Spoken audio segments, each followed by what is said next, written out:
Morning. आज के इस लेक्चर में आप सबका वेलकम है। हमने जो पिछले लेक्चर्स में किया था एनसीईआरटी की 10th क्लास का 5th chapter arithmetic progression AP series की nth टर्म के बारे में पढ़ा था। अब पढ़ेंगे कि n टर्म्स का सम कैसे फाइंड आउट करना है।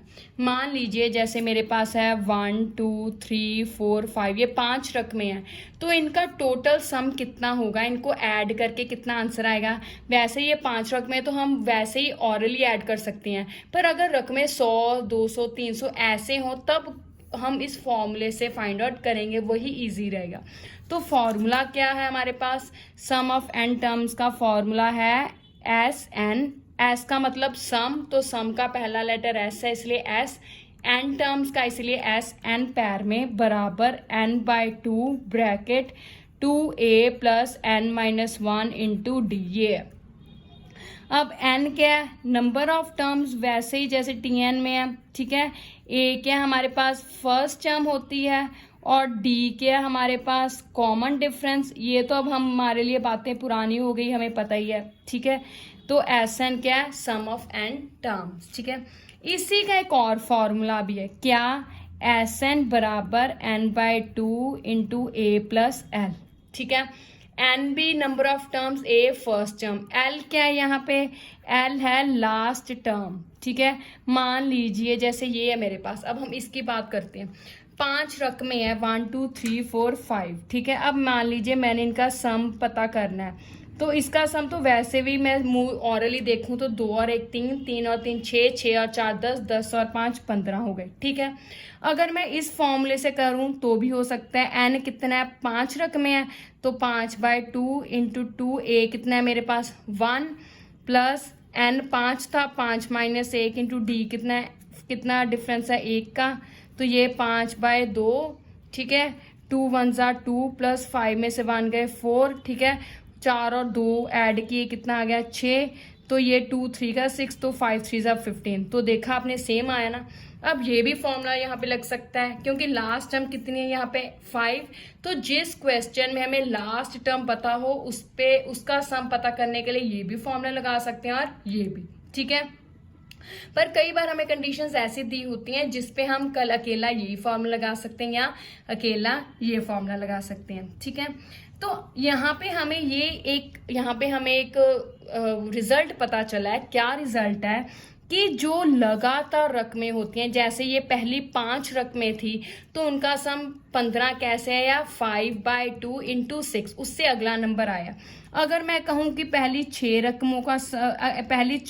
रकमों का सम देखूं, ठीक है, 8 9 10 रकमों का सम देखूं तो क्या आएगा। इसी तरह अगर मैं देखूं तो 10/2, ठीक है, 10 प्लस l कितना है मेरे पास, a कितना है मेरे पास, 1 है, सॉरी, ठीक है, a 1 है, और l कितना है मेरा यहाँ अखीरली रकम कितनी है 10, तो ये कितना आ गया 10/2 इंटू 11, ये आ गया ना। तो इसका मतलब 10 और उससे अगली रकम आई, ठीक है। तो इसी तरह हम यहाँ पे ये कह सकते हैं कि sum of first positive integers, n positive integers क्या होता है, अगर कॉमन देखें तो उसका और भी इजी क्या होता है, n+1/2, ठीक है।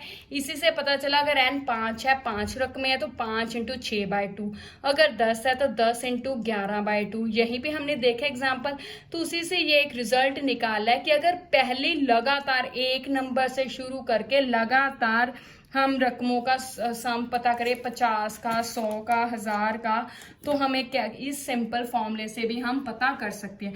ये जो फॉर्मूला है इसी से डिराइव किया गया हमारा, ये फॉर्मूला इसी से ही हमने डिराइव किया, उसको इजी के रूप में लिखा है, ठीक है। अल्टीमेट ये फॉर्मूला तो हमारा हर तरफ चलेगा ही चलेगा, ठीक है। तो चलिए अब इनसे रिलेटेड कुछ क्वेश्चंस कर लेते हैं। पहला क्वेश्चन क्या है मेरे पास, पहला क्वेश्चन है सिंपल सा, कहता है find sum of AP 2 7 12 into 2 10 terms. कहता है 2 7 12 डैश डैश डैश AP दी है, उसकी सम पता करना है कितनी रकमों का, 10 रकमों का, यानी कि पहली 10 रकमों को ऐड करके कितना आंसर आता है वो बताना है। अब हमें तो सिर्फ 3 रकमें दी है, हमें इसका मतलब 10 रकमों का करना है, तो चलिए पहले a कितना है 2, d कितना है 7 में से 2 गए, ठीक है, कितना आ गया 5 आ गया। अब n कितना है, टर्म्स के पहले 10 है तो इसका मतलब n कितना हो गया 10। तो फॉर्मूला, अब यहाँ पे लास्ट टर्म नहीं पता तो फॉर्मूला पहले वाला लगेगा, एस एन बराबर n/2 into 2a plus n-1 into D आ गया। n की वैल्यू 10/2, यहाँ पे है n 10 इंटू 2 इंटू a कितना है 2 प्लस n 10-1 d कितना है मेरे पास 5 आ गया। तो 10/2 इंटू 2 टू 4 प्लस 10 में से 1 गए 9 इंटू 5 आ गया। आगे ये 2 के टेबल पे कट हो गया 5 आ गया। तो 5 4 प्लस 9 5 जा 45। आगे 5 इंटू 5 45 और 4 सेम साइन ऐड किए कितना आ गया 49। और 49 को 5 से क्या करना है मल्टीप्लाई, तो मल्टीप्लाई देख करके कितना आता है 9 5 जा 45, 5 4 जा 20 और 4 24। तो आंसर कितना आ गया 245। इसका मतलब पहली 10 रकमों को जोड़ के कितना आंसर आता है 245। तो है ना इजी। बस इन एपी जैसे चैप्टर्स में मेनली हमें सिर्फ फॉर्मूले पता होने चाहिए और क्वेश्चन की फॉर्म समझ आनी चाहिए, तो हम बहुत आसानी से निकाल सकते हैं, ठीक है। इसका मतलब एक चीज हमें पता चलती है कि चाहे ये फॉर्मूला हो या ये फॉर्मूला, हर में 4 इंग्लिश के वेरिएबल्स हैं, उन चारों में से 3 पता होंगे तो हम चौथा निकाल सकते हैं। एक एस हो गया, एक एन हो गया, एक ए हो गया और एक डी, 4 हो गए। यहाँ पे भी S N A and L 4 है, तो इन चारों में से 3 हमें पता होने चाहिए तभी हम चौथा निकाल सकते हैं। जैसे यहाँ पे अब पहले में हमें ए भी पता था, डी भी पता था और एन भी पता था, 3 पता था तो हमें इन्हें एस निकाल लिया, ठीक है। अब इसी तरह का एक और क्वेश्चन कर लेते हैं झट से इजी से। मैंने जैसे पहले भी हमने टीएन में किया था कि क्वेश्चन की फॉर्म्स डिफरेंट होती है पर क्वेश्चन इजी होते हैं, ठीक है। तो सेकंड क्वेश्चन है, कहता find sum of 34 plus 32 plus 30 plus and so on plus 10, ये दिए। अब वो कहता है इस सीरीज का सम पता करो। अब इसमें पहले हम देखें ए कितना है, पहली रकम 34 है, डी कितना है, पिछले में से अगला निकालते हैं तो 32 माइनस 34, अलग अलग निशान है तो माइनस करूंगी 2, निशान कौन सी रकम का, बड़ी का। अब रही बात एन और एस एन की, यहाँ पे अब लास्ट टर्म हमें पता है तो इसका मतलब एल कितना हो गया 10, ठीक है। तो अगर एल पता है तो हम यहाँ पे ये फॉर्मूला लगा सकते हैं, पर इसके लिए हमें चारों में से 3 चीजें पता होनी चाहिए, S N A and L. हमारे पास तो ए एंड एल है, एस और एन तो है ही नहीं पता ना हमें, नंबर ऑफ टर्म्स हमें पता ही नहीं कितनी है ना। अगर हम पहले वाला फॉर्मूला लगाएं तो उसमें भी हमें एन और एस तो पता ही नहीं, ए और डी पता है, तो यहाँ पे भी नहीं सॉल्व कर सकते। इसका मतलब ये दोनों फॉर्मूले सॉल्व नहीं हो सकते। यहाँ पे सम पता करने को कहा है, इसका मतलब एन हमें किसी और तरीके से ढूंढना होगा, ढूंढ कर फिर हम आगे सम पता कर सकते हैं। तो ढूंढने का क्या तरीका है, अब ढूंढने के लिए हमारे पास एपी में सिर्फ 2 ही फॉर्मूले, एक तो सम वाले फॉर्मूले हो गए और एक टीएन वाला। तो अब हम बात करेंगे टीएन वाले फॉर्मूले की। टीएन बराबर ए प्लस n-1 इंटू डी।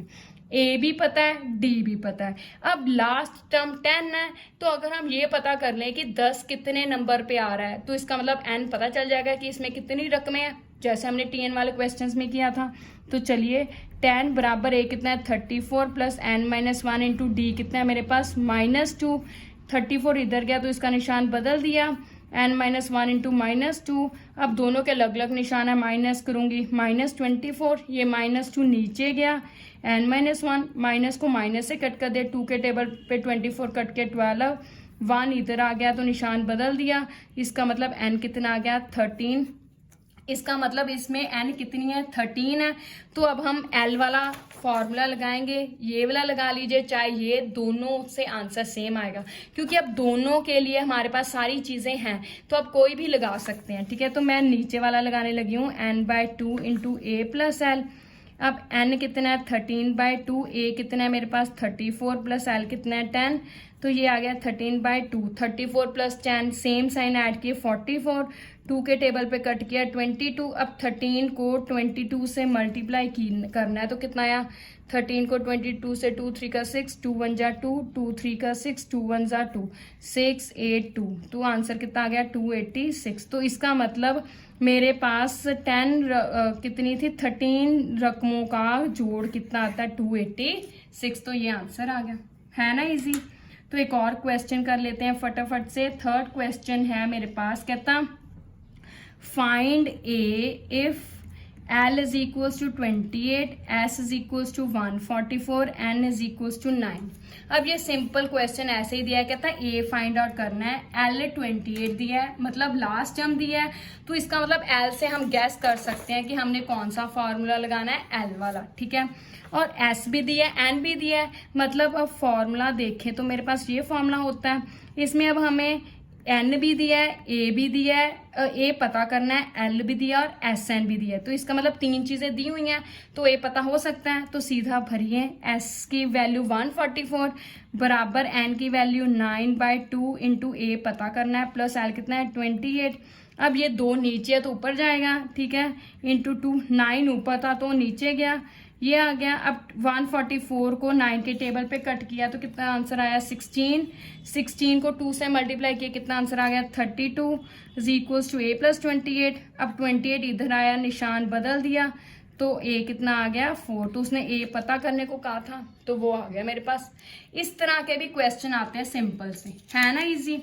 तो चलिए अब और इससे रिलेटेड क्वेश्चंस कर लेते हैं कुछ थोड़े से। हर बार हम इजी टू डिफिकल्ट जा रहे हैं, पहले सबसे इजी, उससे थोड़ा डिफिकल्ट, उससे थोड़ा डिफिकल्ट, उससे थोड़ा डिफिकल्ट। एक्चुअल में डिफिकल्ट नहीं है, पर कंडीशंस ज्यादा हो जाती है कि क्वेश्चन की फॉर्म अगर एक बार हमें समझ आ जाए कि क्या पता करने को कहा है और किस तरीके से पता करना है तो बहुत ईजी है, ठीक है। अब क्वेश्चन है मेरे पास, कहता find sum of odd numbers between 0 and 50। अब ये देखिए, इसमें भी हमने सम ही पता करना है। हमने अब तक जितने भी क्वेश्चन किए हैं सब में हमने सम ही पता किया है, पर क्वेश्चन की फॉर्म डिफरेंट थी ना डिफरेंट। तो इसी में भी यही है, इसमें भी हमने उसे क्या पता करना है, क्या पता करने को कहा है सम, पर डिफरेंस क्या है, ए भी नहीं दी, ए भी नहीं दिया, डी भी नहीं दिया, क्या कह दिया ऑड नंबर्स का सम जो 0 से लेकर 50 के बीच में है। अब ऑड नंबर्स कौन से होते हैं अगर मैं देखूं तो ऑड नंबर्स होते हैं 1 3 5 7, ये वाले ऑड नंबर्स, ठीक है। 0 से शुरू करना है, 0 तो ऑड नंबर नहीं है, 0 से अगला 1 है तो वो ऑड नंबर की सीरीज लिखनी शुरू कर दी। अब पीछे से 50 तक चलना है, 50 ऑड नंबर नहीं है तो 50 से पहले कौन सा ऑड नंबर आएगा 49। जो 2 के टेबल पे डिवाइड नहीं होते उन्हें ऑड नंबर्स कहते हैं, ठीक है। अब मेरे पास A कितना आ गया 1, D कितना आ गया 3 - 1 2, L भी दिया, L कितना है 49। तो चाहे आप पहले वाला फॉर्मूला लगाए चाहे आप दूसरे वाला, सेम आंसर आएगा। मैं दूसरे वाला लगाने लगी हूं तो ये आ गया, ठीक है। अब इसमें मैंने सम तो पता करना है, N नहीं है। देखिए अगर मान लीजिए मेरे पास 1 2 3 4 नंबर्स है, इसमें ऑड कौन से हैं 1 और 3, तो ऑड भी 2 हैं और इवन भी कितने हैं 2 है, यही हुई। अगर मैं 6 नंबर लूं 4 5 6, तो इसमें ऑड ये है तो ऑड भी 3 है, इवन भी कितने हैं 3 है। इसका मतलब जितने अगर हम टोटल नंबर्स लें तो उसमें आधे आधे ऑड और इवन होते हैं।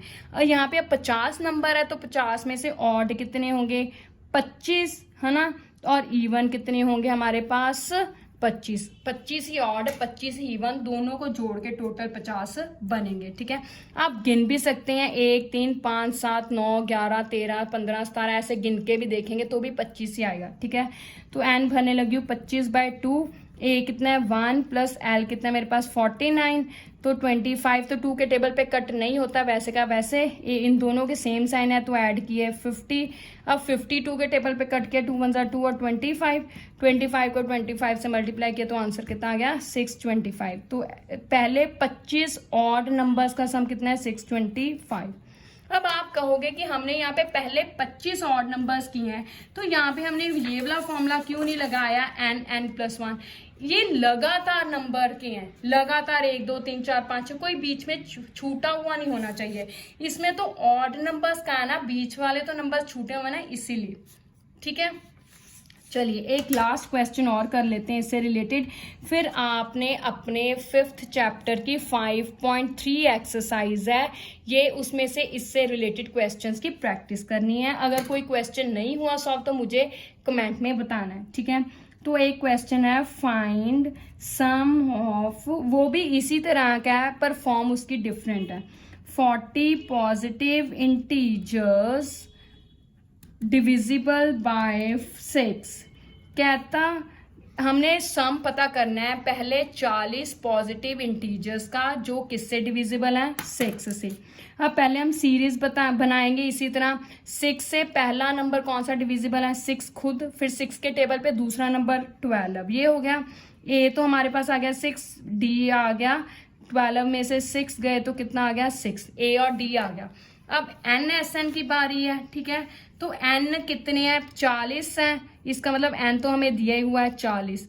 तो अब एस एन वाला फॉर्मूला लगा सकते हैं पहले वाला, क्योंकि उसके लिए हमें 3 चीजें चाहिए, वो आ गई। क्या क्या आ गया, ए भी आ गया, डी भी आ गया और एन भी आ गया। तो भरें एन 40/2 इंटू 2, ए कितना है 6 प्लस 40 -1 ब्रैकेट डी कितना है मेरे पास 6, ठीक है। ये 42 के टेबल पे जाता है क्योंकि 40 के लास्ट नंबर कौन सा है 0, तो ये 2 के टेबल पे डिवाइड होता है। तो ये गया 20 ब्रैकेट में 2 6 12 प्लस 40 में से 1 गए 39 इंटू 6 आ गया। अब 39 को 6 से मल्टीप्लाई किया तो कितना आ गया 6 9 जा 54, 6 3 का 18, 18 और 5 कितने हो गए 23 हो गए। तो ये आ गया मेरे पास 20, 12 प्लस 2 34। अब 2 34 और 12 सेम साइन है तो ऐड करूंगी 4 और 2 6, 3 और 1 4, 246 आ गया। इसका मतलब मेरे पास आ गया आंसर 246। अब 246 को 20 से क्या करना है, मैंने मल्टीप्लाई, 0 वैसे का वैसे ही 246 को 2 से मल्टीप्लाई कीजिए, 6 2 का 12, 2 4 का 8 और 1 9, 2 2 जा 4, तो कितना आ गया 492, पीछे 0।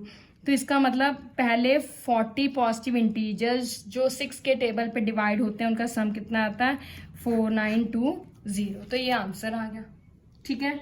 तो अब आपने देखा कि हमने हर क्वेश्चन में सम ही पता किया है पर क्वेश्चन की फॉर्म जो है वो डिफरेंट है। हमने इन चीजों को ध्यान में रखना है। फॉर्मूले वही लगाए हैं, 2 फॉर्मूले से ही हमने सारे क्वेश्चन सॉल्व किए हैं, या तीसरा फॉर्मूला हमारे पास जो पिछले लेक्चर में पढ़ा था टीएन का, ठीक है। इन 3 फॉर्मूले से ही हमने सारे क्वेश्चन सॉल्व किए, ठीक है। पर पहले कौन सा फॉर्मूला लगना है, कैसे लगना है, यही ध्यान में रखना है, ठीक है। अब आपने प्रैक्टिस करनी है। अगले लेक्चर में मैं इससे रिलेटेड कुछ और क्वेश्चंस लेके आऊंगी। Till then thank you, have a nice day.